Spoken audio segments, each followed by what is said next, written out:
할렐루야. 예수 그리스도 이름으로 하나님 말씀 증거하겠습니다. 우리 다 같이 하나님 말씀 디모데전서 5장 17절에서 25절까지 말씀을 다 같이 찾겠습니다. 디모데전서 5장 17절에서 25절까지의 말씀을 저와 여러분이 한 절씩 교독하도록 하겠습니다. 17절. 잘 다스리는 장로들을 배나 존경할 자로 알되 말씀과 가르침에 수고하는 이들을 더할 것이니라.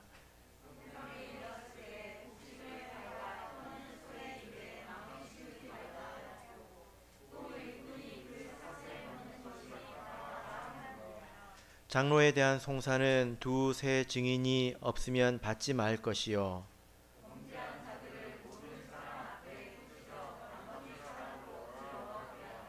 하나님과 그리스도 예수와 택하심을 받은 천사들 앞에서 내가 엄히 명하노니 너는 편견이 없이 이것들을 지켜 아무 일도 편벽되이 하지 말며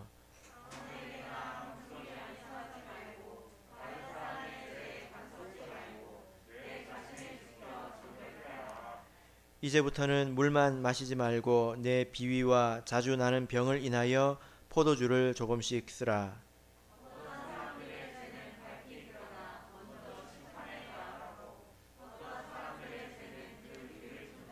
같이 읽겠습니다. 이와 같이 선행도 밝히 드러나고 그렇지 아니한 것도 숨길 수 없느니라. 아멘. 네, 오늘 이 시간은 이렇게 권징하라라는 제목으로 하나님 말씀을 증거하겠습니다. 자, 오늘 이 본문 말씀을 보면 이 맥락을 파악하는 것이 쉽지가 않습니다. 우리가 이 내용에 집중해서 읽어보면 이 말 저 말이 좀 갑작스럽게 또 나오는 것 같습니다. 그래서 내용을 보면 처음에는 잘 다스리는 장로를 존경하라. 그리고 이어서 장로들의 송사에 관한 문제가 나오죠. 그리고 갑자기 안수에 관한 문제가 나옵니다. 그리고 이어서 디모데의 그 위장병에 관한 바울사도의 권면이 있죠. 그리고 마지막에는 하나님께서 심판하신다. 모든 것을 다 하신다. 이런 내용이 나와 있습니다. 그래서 도대체 이게 어떤 그 맥락 속에서 지금 이 말씀이 나오는가, 이것을 우리가 이해하기가 쉽지 않죠. 그냥 이 말 저 말 나열된 것 같습니다. 그러나 그럴 리가 없죠. 이 말씀을 전체적으로 이해를 해보자면 우리가 먼저 23절을 보는 것이 좋겠습니다. 자, 23절을 다시 한번 읽어볼까요? 23절 읽겠습니다. 시작. 이제부터는 물만 마시지 말고 내 비위와 자주 나는 병을 인하여 포도주를 조금씩 쓰라. 예. 자, 여기 보면 디모데가 자주 병을 앓았다고 기록을 하고 있습니다. 그 병이 어떤 병이었을까요? 여기 보면 비위라고 말하고 있지요. 이 비위는 위장을 말합니다. 원문으로 보면 스토마코스라고 해가지고 영어도 위가 이제 스토먹이지 않습니까? 위를 말합니다. 그러니까 디모데가 위장병이 자주 있었던 것 같습니다. 왜 디모데는 위장병을 앓았을까요? 위장병을 앓는 이유는 여러 가지가 있을 수 있지 않습니까? 그죠? 주석서를 이렇게 보면 여기에 대해서 뭐라고 설명을 했냐면, 모든 주석서는 아니지만 이때 당시에는 물이 굉장히 오염되어 있었다는 것입니다. 그래서 그 물 속에는 병균들도 많고 또 그렇기 때문에 그것을 먹어서 이제 위장병이 발생할 수가 있다라는 거죠. 근데 디모데는 구약의 나시린처럼 하나님을 섬기기로 작정한 사람이기 때문에 이 포도주를 먹지 않았다는 것입니다. 그래서 바울 사도가 그러지 말고 포도주를 조금 쓰라, 이렇게 권면을 한다는 것입니다. 그런데 이렇게 보자면 좀 납득이 안 되는 면들이 있습니다. 왜냐하면 이것이 이 말씀의 전후 관계에 있어서 무슨 상관이 있는가, 너무 생뚱맞은 그런 말씀이지 않은가, 이런 생각이 들고요. 그리고 물이 병균에 오염되어 있으면 우리가 포도주만 먹고 살 수는 없지 않습니까? 그때는 뭐라고 해야 됩니까? 예, 끓여 먹으라고 권면을 해야 되겠죠. 그죠? 예. 그리고 디모데만 이런 물을 마시는 게 아니지 않습니까? 예. 그 중동 지역에 가면 이 물 속에 석회질이 많기 때문에 우리 같은 사람들이 거기 가서 그 이제 수돗물이나 이제 그런 물들을 마시면 거의 설사병에 걸립니다. 근데 거기에서 나고 자란 사람들은 먹어도 괜찮거든요. 예, 특별한 문제는 아니라는 거죠. 우리가 이 전체 맥락을 이해하고 이 말씀을 보면 아마도 이 디모데는 스트레스 때문에 이 위장병에 걸린 것으로 보입니다. 성경에 보면 일꾼들의 근심이 있죠. 자, 히브리서를 보겠습니다. 히브리서 13장 17절을 보겠습니다. 히브리서 13장 17절.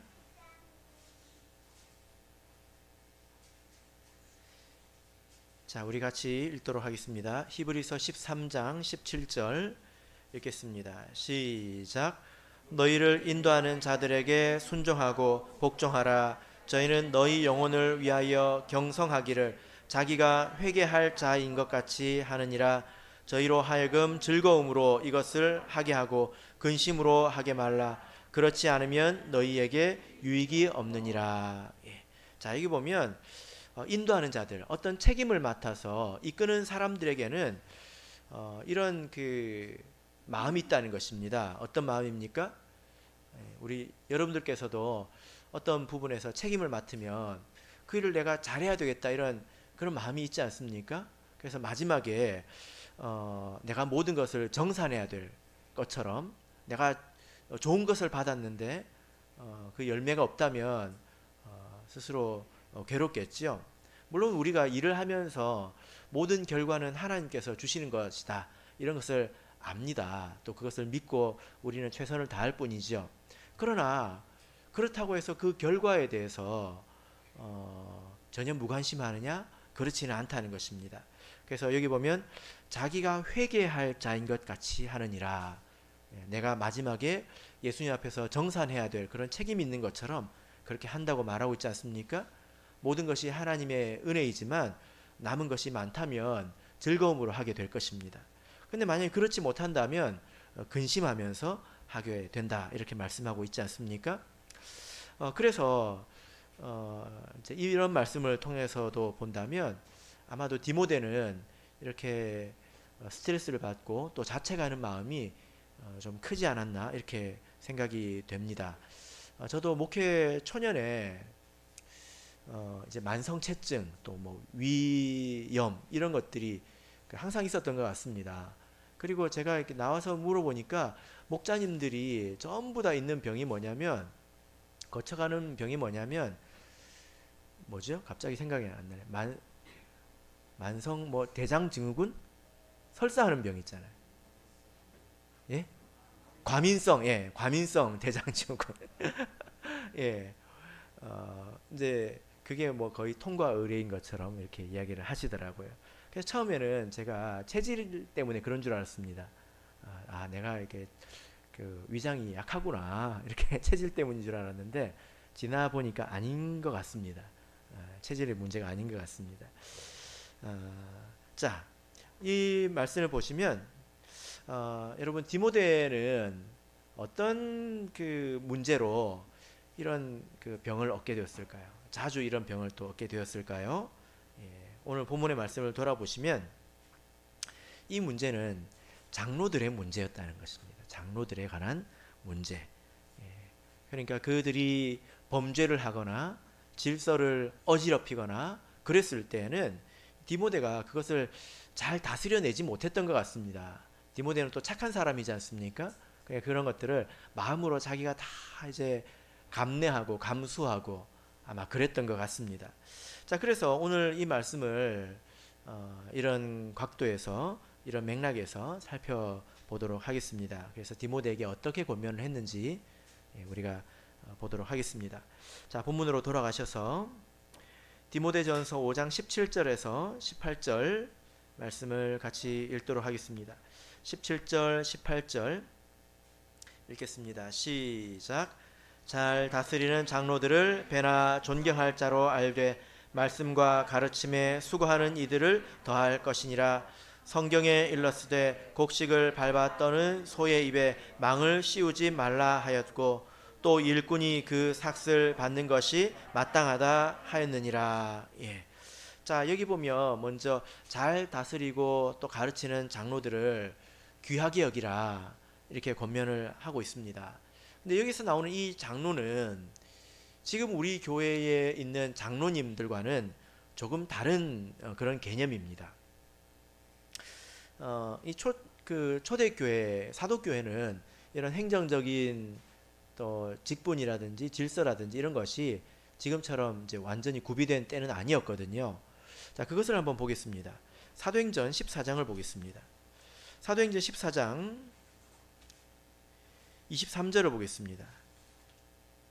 사도행전 14장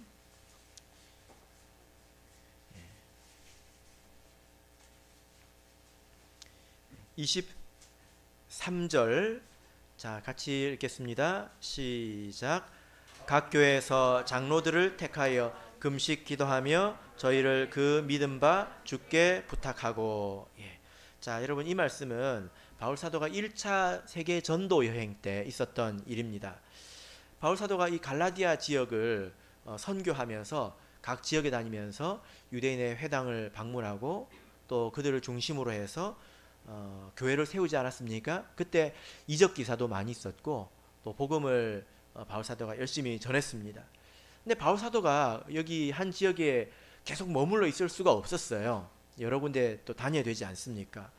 그러니까 거기에 성도들만을 남겨놓고 또 갈 수는 없잖아요. 그래서 그 가운데에서 그래도 좀 나은 사람들을 세워서 장로로 삼았다는 것입니다. 이런 말씀입니다. 그래서 그 교회를 지도하고 또 가르치도록 이렇게 했다는 거예요. 그러니까 물론 뭐 이들은 아마도 그 구약 성경에 익숙한 유대인들이었을 것입니다. 왜냐하면 바울 사도가 유대인의 회당을 중심으로 선교를 했기 때문에 그랬겠지요. 그렇다 하더라도 그들은 또 그 복음을 처음 들은 사실상 초신자입니다. 그러니까 전도를 받은 사람들이 며칠 사이로 혹은 같이 세례를 다 받았어요. 근데 그 중에 어떤 사람은 장로가 되는 거예요. 그래서 남은 사람들을 가르치고 지도하고 이런 일이 있었다는 것입니다. 이 사람들도 사실상 초신자이고 또는 소년 가장 같은 그런 사람이지 않습니까? 그죠? 누군가는 책임을 져야 되기 때문에 불가피하게 이렇게 했다는 것입니다. 지금과는 완전히 다르죠. 지금은 우리 교회에서 집사님 되기가 굉장히 어렵고 그리고 장로님 되기는 더더욱 어렵습니다. 그죠? 예. 근데 그 우리 교회의 지금 장로님과 이 성경에 나오는 이 장로는 조금 차이가 있다라는 것입니다.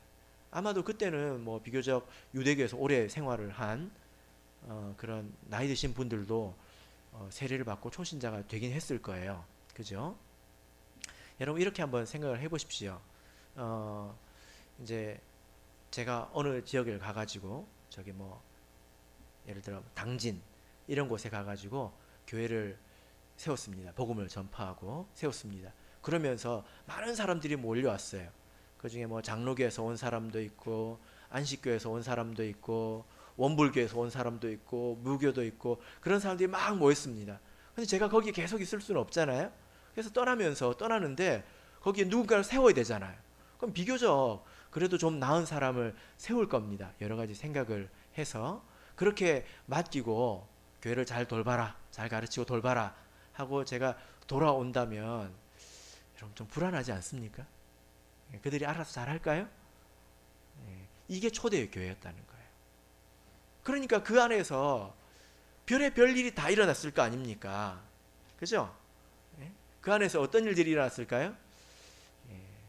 목자님들이 이렇게 가서 지도를 해도 여러 문제들이 일어나는데 초신자들, 여러 배경을 가진 사람들만 모아놓고 떠나버린다면 그들이 잘할 수도 있지만 또 문제가 생기자면 정말 많고 많은 문제가 생겼을 것입니다. 자, 그 중에 우리 하나 예를 보겠습니다. 사도행전 20장 30절을 보겠습니다. 사도행전 20장 30절.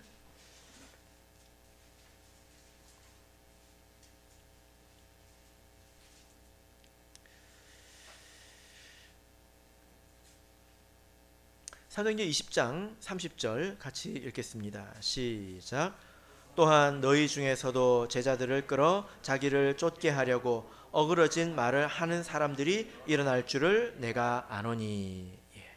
자, 여기 보니까 너희 중에 말하는, 여기서 너희는 누구일까요?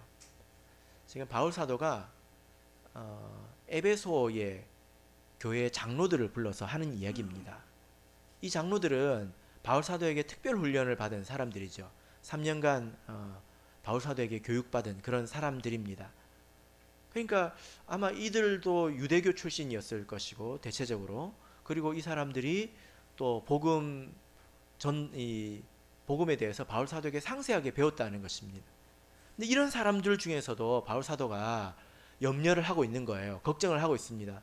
너희들 중에서 자기 자신을 위해서 교회를 어그러지게 하고, 그리고 사람들로 하여금 자기를 따르게 하는 그런 나쁜 사람이 일어날 것이다, 이렇게 말하고 있지 않습니까? 이렇게 엇나가고 교회에 치명적인 문제를 일으키고 이런 사람들이 있을 것이다, 지금 이렇게 말하고 있는 것입니다. 그러면 바울 사도가 3년 동안 훈련시킨 사람들이 이 정도라면 다른 데서는 어떤 일이 일어났을까요?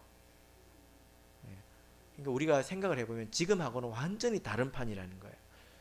뭐 제가 이렇게 자세히는 모르지만 아프리카에서 우리 교회도 이런 일을 겪었다고 해요. 한때 이제 케냐 같은 곳에는 신도가 10,000명이 되었는데 지금은 수백 명밖에 남지 않았습니다.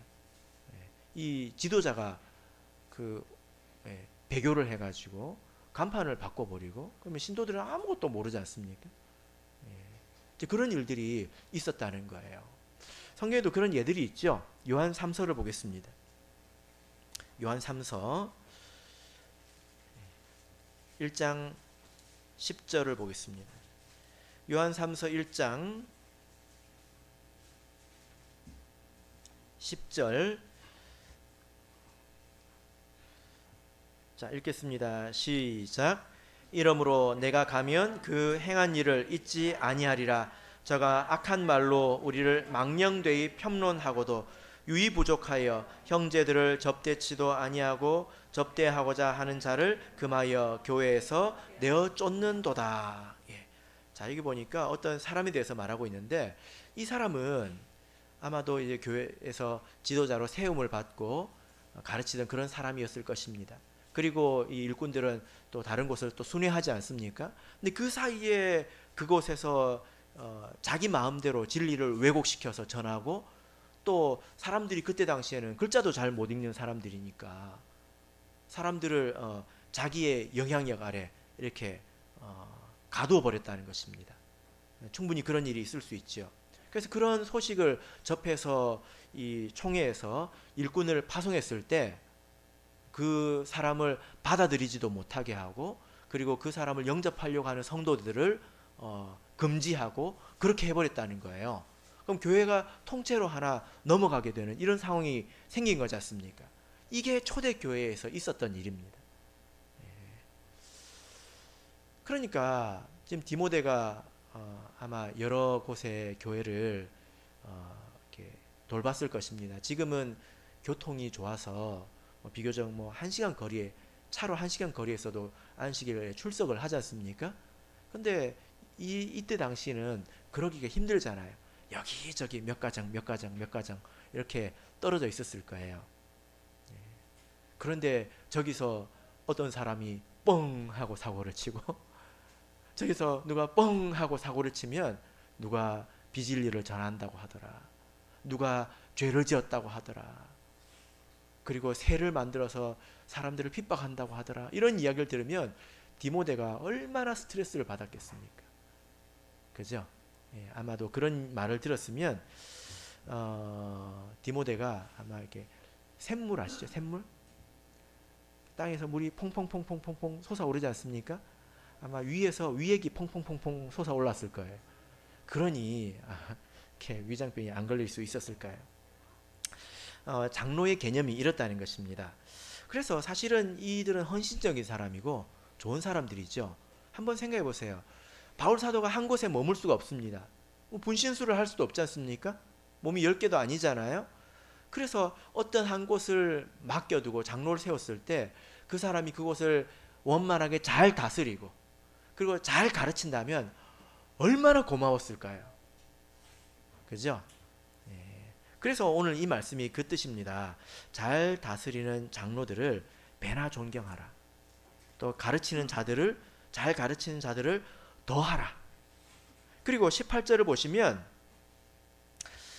성경에 일렀을 때 곡식을 밟아 떠는 소의 입에 망을 씌우지 말라 이렇게 말씀을 하고 있습니다. 이제 추수할 때 그 소를 이렇게 또 활용을 하지 않습니까? 그런데 이 말이 뭐냐면 소가 이렇게 추수를 하다가 땅에 떨어진 곡식을 일어나고 먹는 거예요. 그럼 주인이 볼 때 화가 날 것 아닙니까? 하라는 일은 안 하고 주워 먹으니까 그래가지고 주인이 소의 입에다가 망을 이렇게 대나무 같은 걸로 망을 짜가지고 입을 탁 이렇게 묶어버리면 먹을 수가 없잖아요. 그럼 소는 일만 해야 됩니다. 그러지 말라는 거예요. 일을 하면서는 먹게 해주라는 것입니다. 사실 이것이 구약성경 신명기에 있는 말씀인데 이거는 소를 염려해서 하시는 말씀이 아니죠. 바울사도도 이 말씀을 인용한 바가 있는데 이 말씀은 하나님의 일꾼들이 먹을 것 받는 것이 당연하다라는 말씀입니다. 그러니까 이런 사람들이 어떤 입장에 있었냐면 참 난처할 수도 있었을 것 같아요. 같은 지역에서 난 사람으로서 같이 세례를 받고 또 이 사람들이 교회를 전임으로 교회를 섬기고 그리고 성도들을 관리하고 계속 신방 다니고 가르치고 이런 일을 했을 것입니다. 근데 그런 사람이 이렇게 교회에서 생계비를 받고 이런 문제가 있었을 텐데 그것이 당연하다는 말씀이에요. 그러니까 지금 우리 교회로 보자면 이런 장로와 같은 직책은 지금은 똑같은 동일한 직책은 없다고 봐야 되겠지요. 그죠? 예. 그래도 여러분 이 장로의 이렇게 디모데 전서에 있는 장로의 개념에 대해서 말씀을 드렸는데 이 장로와 가장 유사한 직책을 꼽아보라면 우리 지금 천안교회에서 꼽아보라면 여러분 뭐가 될 수 있을까요? 한번 생각해 보세요. 이런 상황에서 장로의 직분은 지금 우리 교회에 어떤 직분과 가장 유사할까요? 예, 나는 아니고 집사님들 예, 물론 뭐 동일한 직책은 없습니다만은 제가 생각할 때는 아마도 신도의 책임자가 아닐까 이런 생각을 해봅니다. 왜냐하면 교회마다 신도에는 여러 군데가 있잖아요. 근데 목사님이 모든 신도에 다 들어갈 수가 없지 않습니까? 그죠? 신도의 예배 때 제가 보통 제 구도자를 만나거나 뭐 좀 믿음이 연약한 분들을 교육한다거나 이렇게 시간을 쓰려고 하는데 가끔 제가 신도에 들어갈 때가 있죠. 가끔 이제 들어갈 때가 있습니다. 어떤 곳에 들어갈까요? 1번 잘하는 곳, 2번 문제가 많은 곳. 두 개밖에 없습니다.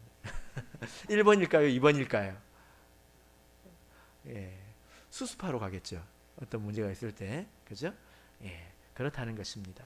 그래서 그 같은 연배 또 같은 형편에서 신앙생활하면서 그 안에서 잘 다스리고 또 잘 가르치고 또 인도한다면 그것이야말로 참으로 훌륭한 일 아니겠습니까?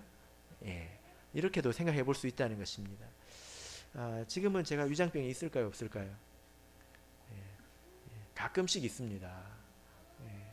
차문자매님이 속을 새겨가지고 그런 게 아니고요. 하도 먹을 걸 많이 줘가지고 제 위가 늘어나서 그런 일이 있습니다. 요즘 평안하지요? 그죠? 예. 자, 그런데 이런 일만 있으면 뭐 디모데가 걱정할 일이 왜 있겠습니까? 그 다음 문제가 있죠. 19절부터 21절을 보겠습니다. 19절에서 21절 같이 읽겠습니다. 시작. 장로에 대한 송사는 두세 증인이 없으면 받지 말 것이요, 범죄한 자들을 모든 사람 앞에 꾸짖어 나머지 사람으로 두려워하게 하라. 하나님과 그리스도 예수와 택하심을 받은 천사들 앞에서 내가 엄히 명하노니 너는 편견이 없이 이것들을 지켜 아무 일도 편벽되이 하지 말며. 예. 자, 이 장로들에 대해서 이렇게 훌륭하게 섬기는 장로들이 대부분이었겠지만, 그러나 한 군데만 문제가 있어도 거기에 굉장히 마음을 쓰게 되죠. 바울 사도나 디모데가 없는 틈을 타서 이렇게 비진리를 가르친다, 혹은 교회를 사유한다, 이런 문제가 있다면 굉장히 괴로운 일입니다. 그때는 이제 교회에서는 심판하는 일을 해야 합니다. 오늘 말씀이 이것이죠. 장로들이 그런 것에 대해서 문제가 있을 때는 이 송사라는 단어가 나오는데, 이것은 재판을 말합니다. 교회에서 하는 심판을 말하죠. 이런 일에 대해서는 그냥 하는 것이 아니라 두세 증인이 있을 때에 하라는 것입니다. 왜냐하면 이렇게 심판받고 또 재판을 받는 것 그 자체가 불명예스럽고 또 그 지도력에 손상을 주기 때문에 이것은 신중하게 하라는 것입니다. 만약에 어떤 사람이 몰래 비진리를 전하고 다닌다거나, 혹은 또 나쁜 죄를 범하고 다닌다거나, 뭐 이런 일에 대해서 모함 당하는 일이 없도록 이렇게 하신 것입니다. 근데 만약에 그런 일이 정말로 있다면, 그래서 범죄한 사실이 드러났다면 어떻게 하라고 말하고 있습니까? 20절을 보면 뭐라고 말하고 있습니까? 모든 사람 앞에서 꾸짖어 나머지 사람으로 두려워하게 하라, 이렇게 말씀하고 있습니다. 아마도 디모데는 이 일을 가장 못했을 것 같아요. 디모데는 보통 우리 성도들도 그렇습니다. 참는 거 잘하죠. 인내하고 기다려주는 거 잘합니다. 혹시 저 사람이 회개하면 어쩌나, 그럴 수도 있지 않을까? 계속 기다리고 이렇게 하다 보니까 때를 놓칠 때가 많이 있습니다. 그래서 바울 사도가 이렇게 이야기를 하고 있는데, 모든 사람들 앞에서 꾸짖으라. 여러분 한번 생각해 보세요. 이게 쉬운 일이겠습니까? 절대 쉬운 일이 아닙니다. 그런데 바울 사도는 그렇지 않았죠. 성경을 보면 드러내놓고 책망을 한 적이 있습니다. 갈라디아서를 보겠습니다. 갈라디아서 2장 14절을 보겠습니다. 갈라디아서 2장 14절.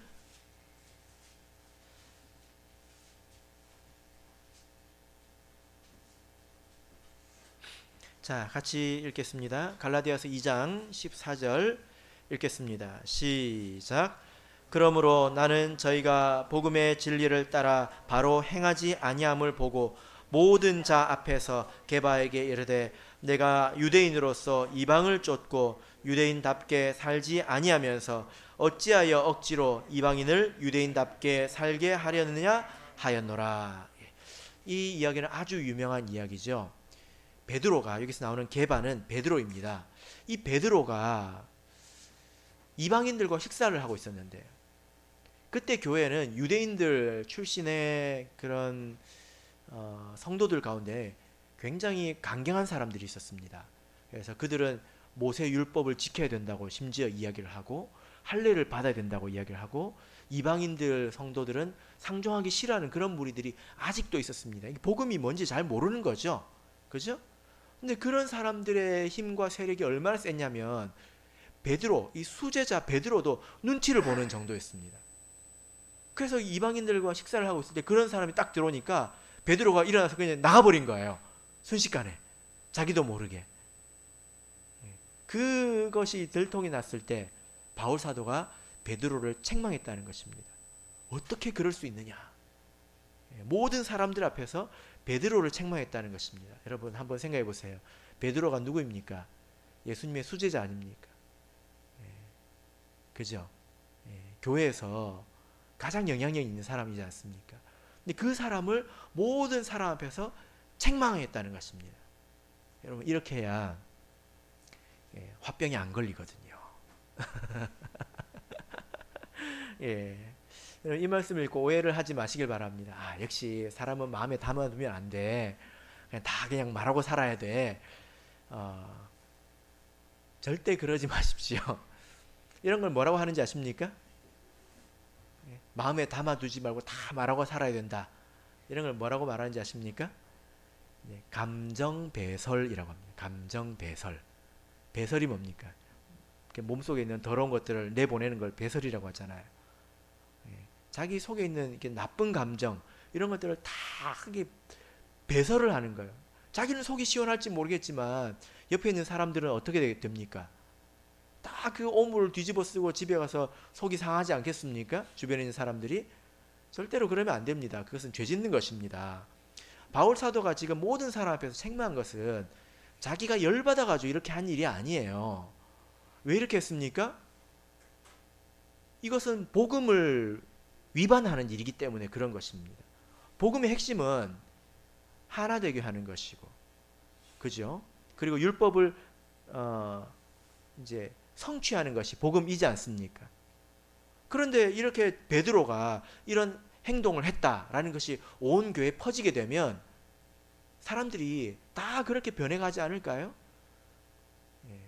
그럼 이것은 교회가 다 병들고 멍드는 그런 길인 것입니다. 그래서 바울 사도가 위기감을 느낀 거예요. 복음이 허물어지고 교회가 병들 것에 대해서 위기감을 느낀 거예요.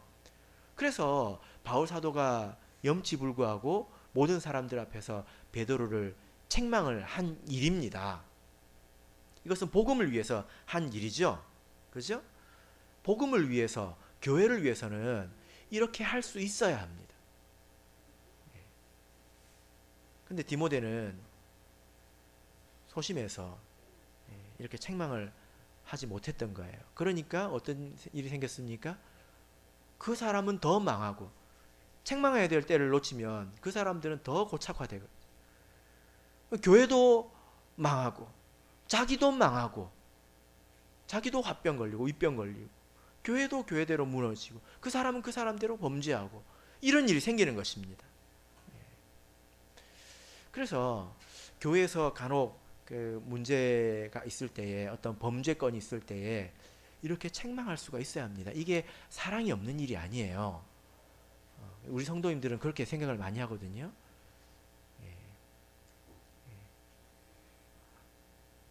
우리가 인내해야 된다. 우리가 기다려야 된다. 물론 그 말이 맞습니다. 근데 그것도 때가 있다는 거예요. 우리가 그 운전을 해서 길을 이렇게 가다 보면 신호등이 있잖아요. 근데 바쁜데 빨간불 걸리면 어떻습니까? 화가 나고 짜증나죠. 어떻게 딱딱 걸리는지 모르겠어요. 그래서 신호등을 그냥 싹 뽑아버렸으면 좋겠죠. 신호등이 그냥 전부 다 파란불이었으면 좋겠지요. 그럼 어떻게 될까요? 천안 시내에 있는 신호등이 전부 다 파란불이에요. 그럼 내가 가려고 하는 곳에 빨리 갈 수 있을까요? 아마 집에 가는데 3박 4일이 걸릴지도 모릅니다. 그죠? 예. 그래서 잠시 멈출 줄도 알아야 된다는 거예요. 교회에 어떤 문제가 있을 때는 이렇게 멈추고 돌아볼 줄도 알아야 된다라는 것입니다. 이것이 쉬운 일은 아니지만 우리 교회가 할 줄 알아야 되는 그런 일이라는 것입니다. 이런 일을 할 권세에 대해서 하나님께서 우리에게 주신 바가 있죠. 땅에서 매면 하늘에서도 매인다. 이 말씀을 우리에게 주신 바가 있지 않습니까? 자, 그런데 21절을 보면 이런 일을 함에 있어서 편견이 없어야 되고 편벽되이 치우치게 이런 일을 해서는 안 된다. 이렇게 말씀을 하고 있습니다.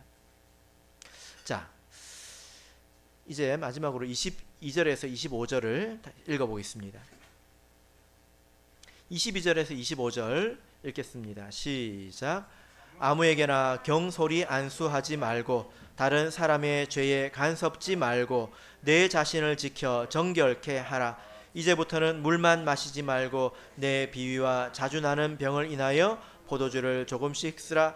어떤 사람들의 죄는 밝히 드러나 먼저 심판에 나아가고 어떤 사람들의 죄는 그 뒤를 쫓나니. 예. 자, 지금까지는 두 가지 이야기를 했는데요. 잘 다스리는 장로는 존경하라. 범죄한 자는 책망하라. 근데 교회는 이 두 가지 경우만 있는 게 아닙니다. 어떤 경우가 있을 것 같습니까?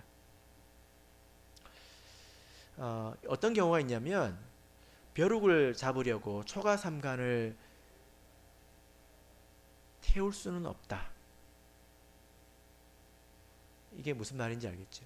작은 일을 하려고 큰 대가를 치를 수는 없는 거지 않습니까? 그죠? 예를 들어 어떤 개인에게 권면을 할 때 그 사람이 그 권면을 소화해내지 못한다면 그것을 통해서 도리어 그 사람의 믿음이 다 식어버릴 수가 있습니다. 그러니까 다 믿음이 그냥 죽어버릴 수 있다는 거예요. 그러면 그 조그만 것을 얻으려고 큰 것을 잃어버리게 되지 않습니까? 교회도 마찬가지인데요. 교회도 잘못된 것을 바로 잡으려고 하다가 교회 전체가 혼란에 빠지는 일도 있습니다. 그죠? 그런 일이 있을 때는 어떻게 할 수가 없습니다. 이걸 어떻게 할 수가 없다는 거예요.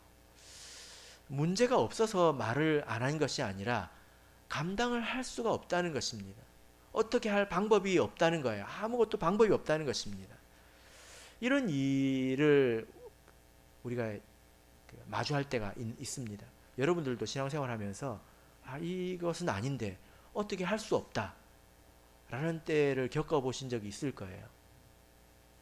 그럼 그때는 어떻게 해야 될까요? 그럴 때는 믿음이 있어야 합니다. 어떤 믿음이 있어야 될까요? 자, 본문을 보시면 22절에서 아무에게나 경솔히 안수하지 말라 이렇게 말씀을 하고 있습니다. 경솔하게 안수하지 말라. 이게 무슨 말이냐면요. 여러분 악을 보면 대항하고 싶은 마음이 생깁니다. 정의감이 있기 때문에. 나쁜 짓을 하는 사람 보면 가서 뒤통수를 한 대 탁 때려주고 싶잖아요. 그죠? 근데 뒤통수를 때리는 일이 착한 일이에요? 나쁜 일이에요? 이거 자체가 나쁜 일이지 않습니까? 그죠?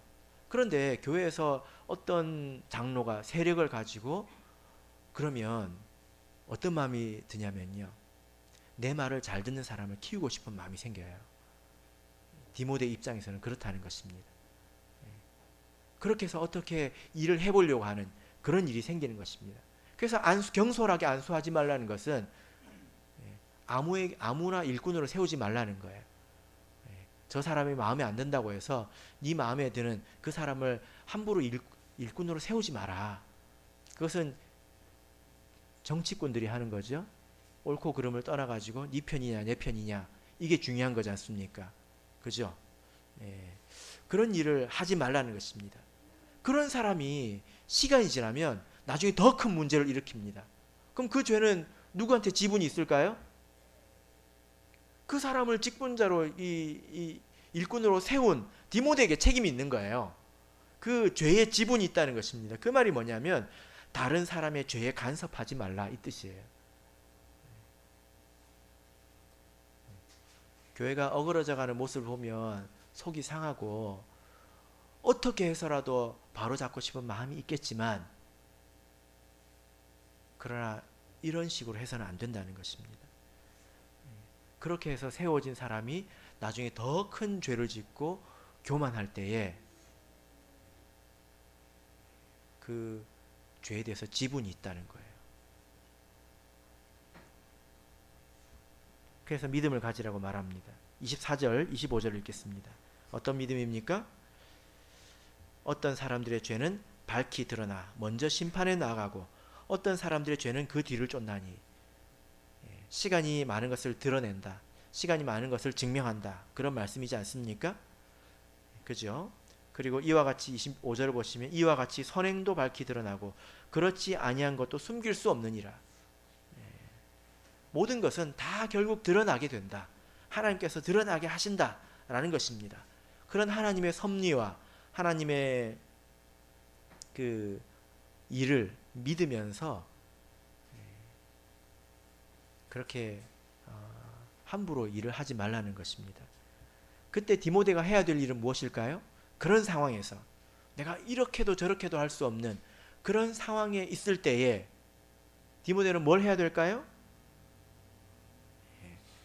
자, 23절을 우리가 다시 읽어보겠습니다. 23절 읽겠습니다. 시작. 이제부터는 물만 마시지 말고 내 비위와 자주 나는 병을 인하여 포도주를 조금씩 쓰라. 뭐 해야 됩니까? 이렇게 어쩔 수 없을 때는 그냥 술을 마셔야 돼요. 예, 그게 아니죠. 여기 보면 조금씩 쓰라고 되어 있습니다. 약으로. 이 말은 그런 상황 안에서는 자기 자신을 다스리라는 것입니다. 그래서 22절 마지막 부분을 보면 내 자신을 지키라. 정결케 하라. 너의 몸을 다스리라. 자기를 다스리라. 이렇게 말하고 있는 것입니다. 우리가 열심히 한다고 해서 모든 일을 다 할 수 있는 게 아니에요. 그죠? 모든 일을 다 할 수 있는 게 아닙니다. 어쩔 수 없는 그런 것도 있다는 걸 우리가 받아들이고 그것은 하나님께 맡겨야 합니다. 그리고 그때 자기 자신을 지켜야 합니다. 영육간에 자기 자신을 다스려야 된다는 것입니다. 제가 요즘 가끔 생각해 보는 게 뭐냐면요. 예전에 제가 지금은 뭐 좋아졌습니다. 그렇게 만성체증에 시달릴 때 그때로 돌아간다면 나는 어떻게 할까? 어떻게 할까? 기쁘게 하나님을 섬길 수 있을까? 정말? 이런 생각을 해봅니다. 모르겠습니다. 근데 이것이 우리가 해야 될 일이죠. 그때는 이 중간 지대가 없었던 것 같아요.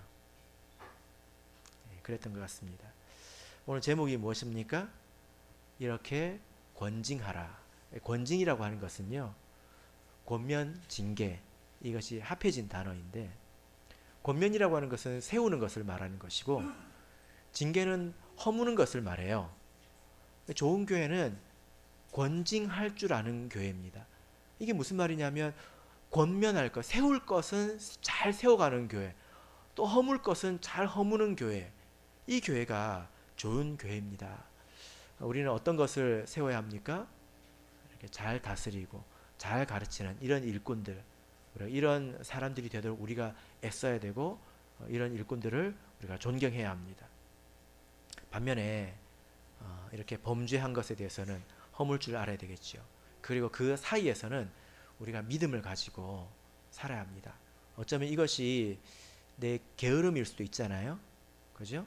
자기 자신을 깊이 성찰하면서 내가 현실과 타협하는 것인가, 아니면 이건 어쩔 수 없는 것인가, 그런 생각을 하면서 그 가운데서 우리가 믿음으로 자기 자신을 지킬 줄 아는 성도, 또 교회가 좋은 성도이고 좋은 교회입니다. 바라옵기는 우리가 이렇게 권징할 줄 아는 그런 교회가 되기를 예수 그리스도 이름으로 축복합니다.